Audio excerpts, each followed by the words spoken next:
മാന്യപ്രേക്ഷകർക്ക് നമസ്കാരം. ഗണേഷ് കുമാർ പതിവ് രീതിയില് പതിവ് ശൈലിയില് പച്ച കള്ളം വിളിച്ചു പറഞ്ഞുകൊണ്ട് രംഗത്ത് എത്തിയിട്ടുണ്ട്. നരേന്ദ്രമോദിക്കെതിരെയാണ്, സുരേഷ് ഗോപിക്കെതിരെയാണ് വലിയ പുച്ഛഭാവത്തില് രംഗത്തെത്തിയത്. ഏതായാലും ഇയാൾ ഈ കേരളത്തിൽ നിന്നാണല്ലോ ഈ പുച്ഛിക്കുന്നത്. ഇയാളെക്കാൾ വലിയ പുച്ഛക്കാർക്കൊക്കെ എന്താണ് സംഭവിച്ചത് എന്നത് ഉൾപ്പെടെ നമുക്ക് ഈ വീഡിയോയിൽ മുന്നോട്ട് വെക്കാം. ആദ്യം തന്നെ ഗണേഷ് കുമാർ എന്താണ് പറഞ്ഞത് എന്ന് നിങ്ങളൊന്ന് കേട്ടു നോക്കൂ. തെരഞ്ഞെടുപ്പ് എടുക്കുമ്പോൾ ഇനിയിപ്പോ മുറുക്കും. ഇനിയിപ്പോ ഇറങ്ങിയിട്ടുണ്ട്, ഇനി എയിംസ് വരും. അത് തൃശ്ശൂരിൽ വരുമോ ആലപ്പുഴയിൽ വരുമോ? കാരണം തൃശ്ശൂരാണെങ്കിലും MP പറയുന്നത് അമ്മയുടെ വീട് ആലപ്പുഴ, അതുകൊണ്ട് ആലപ്പുഴയിൽ മതി എന്നാണ്. എന്നാ തെങ്കാശിയിലായാലും മതി എന്നായി. അവസാനം തെങ്കാശിയിലേക്ക് പോയി. അങ്ങനെ പോയിക്കൊണ്ടിരിക്കുകയാണ്. ഒളിമ്പിക്സ് വരുന്നുണ്ട് കേട്ടോ, വലിയ പ്രശ്നമില്ല. ഇന്ത്യയിലല്ല, തൃശ്ശൂര് കേരളത്തിൽ ഒളിമ്പിക്സ് വരുന്നുണ്ടെന്നാണ് പറയുന്നത്. ഒളിമ്പിക്സേ ഏഷ്യാഡൊന്നും അല്ല, ഇവിടുന്നൊക്കെ അങ്ങ് പോയി ഒളിമ്പിക്സ്. എന്തൊക്കെ കേൾക്കണം നമ്മളിപ്പോ. എന്ത് ഈ നിങ്ങൾ കേട്ടില്ലേ? ജാതി പുച്ഛമായിട്ടാണ് ഈ ഗണേഷ് കുമാറൊക്കെ രംഗത്തെത്തിയത്. ഇയാളെക്കാൾ വലിയ പുച്ഛക്കാരനായിട്ടുള്ള മുൻ ആഭ്യന്തരമന്ത്രി, ഇയാളേതായാലും ഈ കേരളത്തിൽ നിന്നാണല്ലോ ഈ പുച്ഛിക്കുന്നത്. ഇയാളെക്കാൾ വലിയ പുച്ഛത്തില് സഭയിൽ വെച്ചിട്ട് മുൻ ആഭ്യന്തരമന്ത്രി പി ചിദംബരം നമ്മുടെ രാജ്യത്തിന്റെ പ്രധാനമന്ത്രി നരേന്ദ്രമോദി ഒന്ന് പുച്ഛിച്ചിരുന്നു. അതിന് കാലമാണ് മറുപടി കൊടുത്തത്. ആ ഭാഗം ഒന്ന് നിങ്ങൾ കണ്ടു നോക്കുക. അതിനുശേഷം നമുക്ക് ഗണേഷ് കുമാറിനുള്ള മറുപടിയിലേക്ക് പോവാം. നിങ്ങൾ അതൊന്ന് കണ്ടു നോക്കൂ.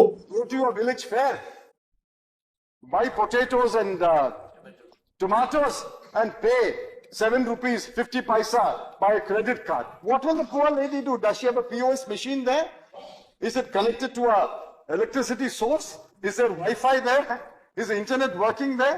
अच्छा, आप कैश में पैसा लेती हो कि UPI डिजिटल ट्रांजैक्शन करती हो? डिजिटल सर, फोन पे QR सर। कोड रखा है, क्या किया है? फोन पे में लेती हूँ सर। हाँ। अभी कैश नहीं चलता है, समूह में नहीं चलता है, हमारे भी नहीं चलता है, सब कुछ फोन पे में चलता है सर।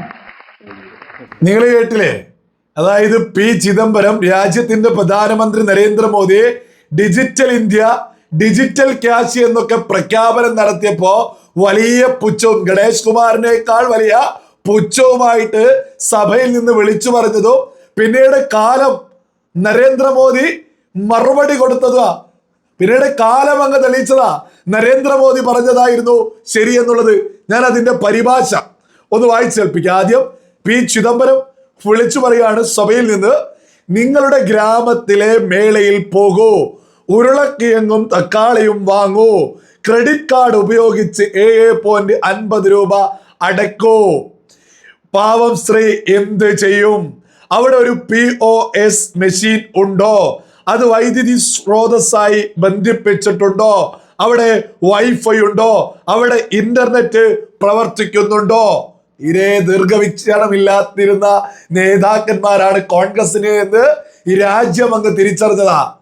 ഡിജിറ്റൽ ഇന്ത്യയും ഡിജിറ്റൽ പേയ്മെന്റിനെ കുറിച്ചൊക്കെ പറയുന്ന സമയത്ത് പി ചിദംബരം മുൻ ആഭ്യന്തരമന്ത്രി കോൺഗ്രസിന്റെ നേതാവ് വിളിച്ചു ചോദിച്ചതാ, വൈഫൈ ഉണ്ടോ, ഇന്റർനെറ്റ് ഉണ്ടോ?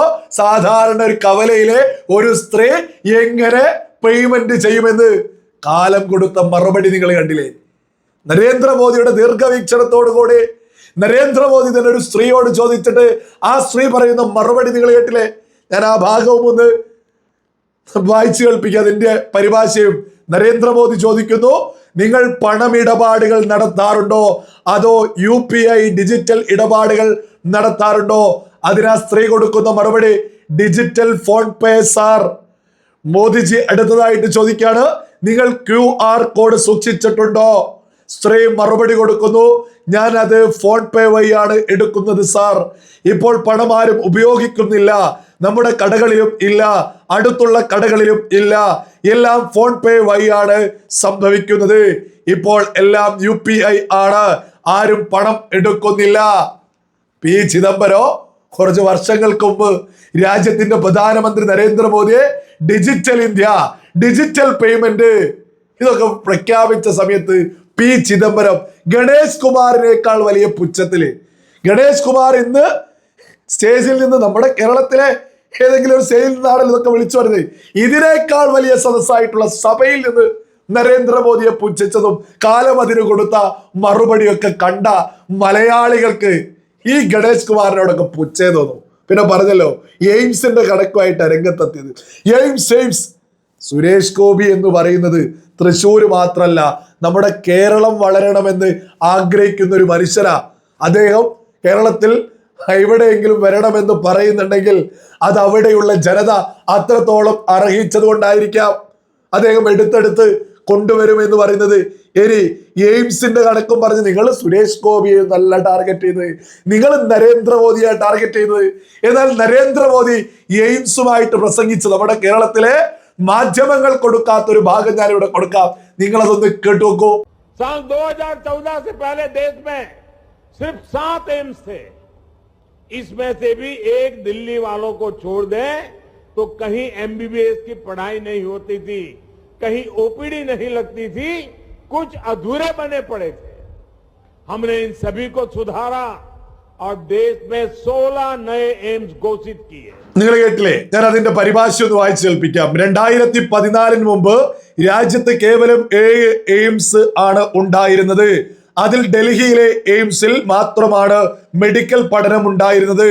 ബാക്കി ഒരിടത്തും OPD പോലും ഉണ്ടായിരുന്നില്ല.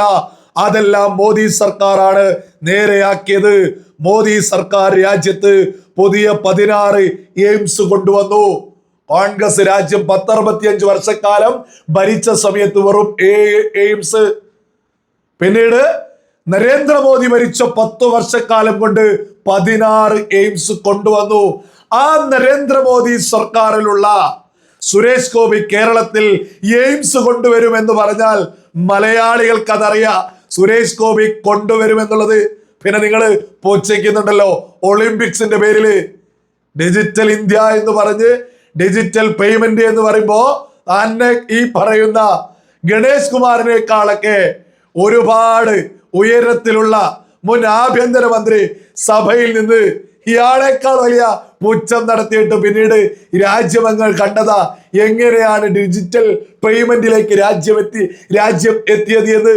അത് വെറുതെ എത്തിയതുമല്ല, നരേന്ദ്രമോദിയുടെ കൃത്യമായ ദീർഘവീക്ഷണത്തിന്റെ ഭാഗമായിട്ട് ആ രാജ്യത്ത് ഇന്ന് ലോകത്തിലെ തന്നെ ഏറ്റവും വലിയ രീതിയിൽ ഡിജിറ്റൽ പേയ്മെന്റ് ഇന്ന് രാജ്യത്ത് നടക്കുന്നത്. ഏത് സാധാരണക്കാര് മുതൽ ഏത് സാഹചര്യത്തിലുള്ള ആളുകളും ഡിജിറ്റൽ പേയ്മെന്റ് ഉപയോഗിക്കുന്നു. പണ്ട് കോൺഗ്രസ് ഭരിച്ചിരുന്ന സമയത്ത് രാജ്യത്ത് പകുതിയിലേറെ പേർക്ക് ബാങ്ക് അക്കൗണ്ടുകൾ പോലും ഇല്ലാതിരുന്ന ഒരു സാഹചര്യത്തിൽ നിന്നാണ് ഇന്ന് രാജ്യത്ത് സകല ആളുകളും ഡിജിറ്റൽ പേയ്മെന്റിലേക്ക് രാജ്യത്തെ നരേന്ദ്രമോദി എത്തിച്ചിട്ടുള്ളത്. ആ നരേന്ദ്രമോദി സർക്കാരിലുള്ള സുരേഷ് ഗോപിയുടെ ഒളിമ്പിക്സുമായിട്ട് പറഞ്ഞാലും എയിംസുമായിട്ട് പറഞ്ഞാലും ബോധമുള്ള മലയാളികൾ ഇരുകൈയും നീട്ടി സ്വീകരിക്കുക തന്നെ ചെയ്യൂ.